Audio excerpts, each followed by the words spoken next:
Tell us your name, what you're running for, and why you decided to run.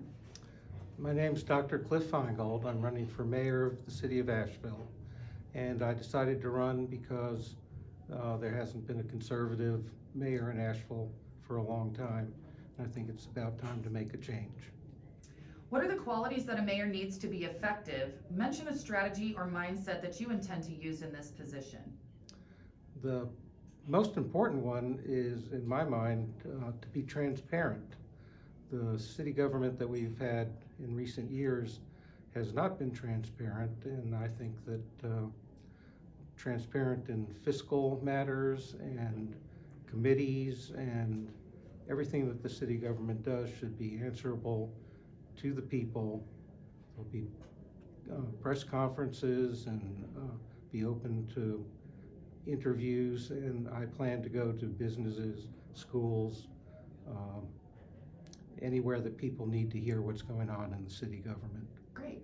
And what do you expect will be your main challenge in this role? It's hard to say what the main one is, and there are going to be many challenges, but probably the main one is cleaning up downtown Asheville. I've lived here since I was 3 years old, and I remember the city downtown going through all sorts of changes. I don't remember it having the change that we're going through now. And I think we need to clean it up and get back to good old time mountain values. What are the biggest issues Asheville is facing now, and how would you prioritize those issues? Well, of course, the homeless problem is a big problem. And going along with that, though, is crime and drug abuse. And it's all interwoven. When you have a lot of people that are susceptible to being on drugs, there will be people that are coming here to sell drugs. And the people that have to get the money to buy the drugs are committing a lot of crimes. They're stealing catalytic converters from cars.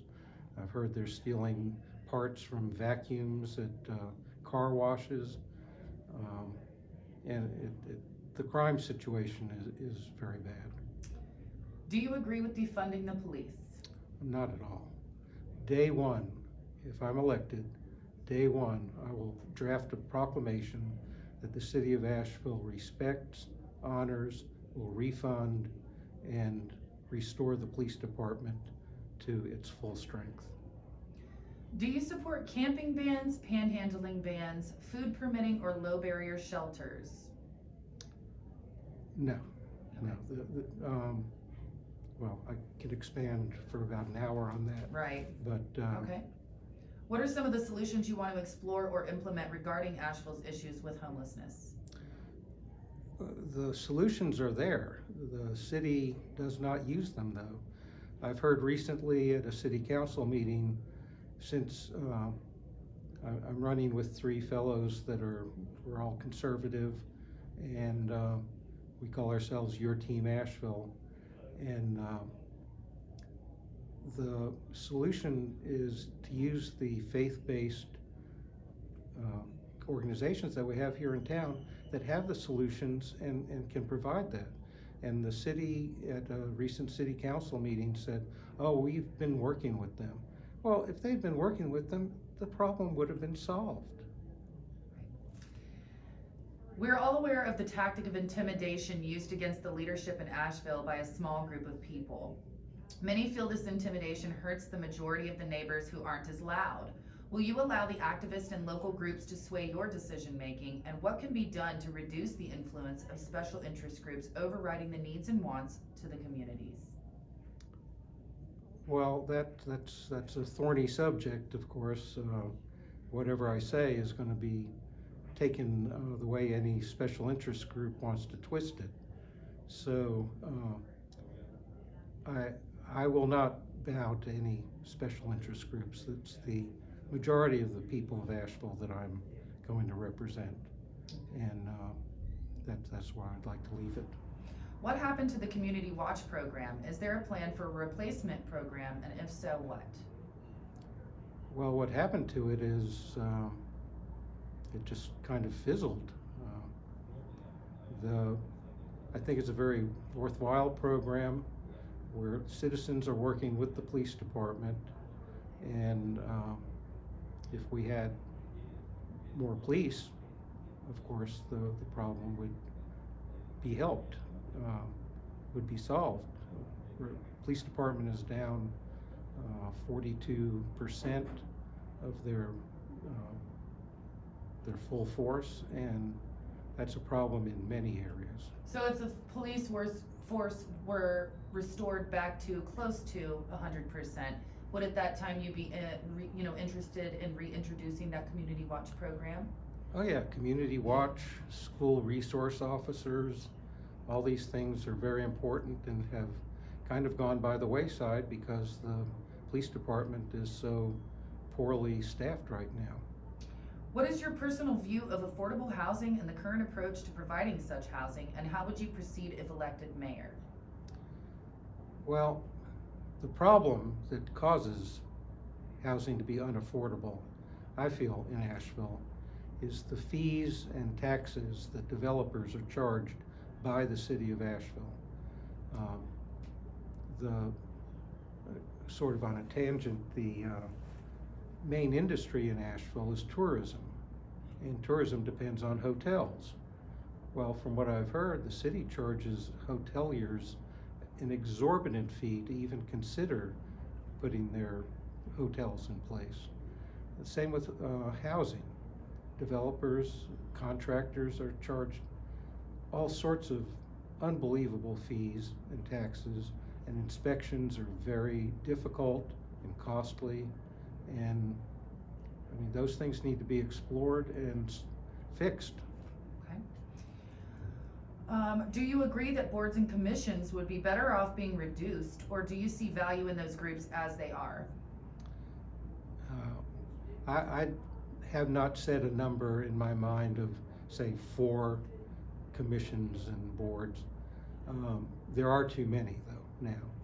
And they go back to the special interest groups. The people of Asheville, the majority of the people of Asheville, is what should be represented, not 15, 20 different special interest groups. What will you do to preserve the character of our neighborhoods? That's, I would like to explore that Okay. more. How will you bridge the gap between local leadership and offer up a more cohesive approach to the decisions being made in Asheville? Well, like I said before, having regular press conferences. I mean, when was the last time the present mayor had a press conference? When was the first time Yeah, I was she had a gonna say, I press don't know that conference? I've ever seen a press conference. When was the first time the $300,000 a year city manager had a press conference? The answer to that is to have a mayor that runs the city. I plan to work up to 7 days a week in the office. I have the time. I'm not doing this as a hobby. I'm doing this as a full-time job because I see the need in Asheville is great, and I have the time and I think the ability to fill that need. What are your views on the TDA? Well, like I said, tourism is our main industry, and the present city government is not in favor of tourism. I've heard them nix plans that would promote tourism, and that's just not right. So far as the money that goes into the TDA, it needs to be investigated as to how it's spent. But in general, the TDA is very important. Do you see the current manner of check-ins as a transparency problem? If so, what is an alternative, and if not, why? Do you mean check-ins at Like the city council meetings? check-ins, 1 mayor, 2 council members, those type of check-ins? I'm not really familiar with Some that. people feel like that is not transparent and that they shouldn't be able to go behind, closed doors, and make decisions with that small limited amount of people. They feel like it's not transparent. But other people don't agree with that. Other people feel Yeah. like there's gotta be a way that we can come together to some sort of, limited group of all of us and get things done. Well, I served 9 years on the North Carolina State Board of Dental Examiners, and currently I'm the treasurer of a national association of dental examiners. And through that, I'm very familiar with the open meetings law. And apparently the check-in system defies the open meetings law. And other than advice from legal counsel, every meeting should be open.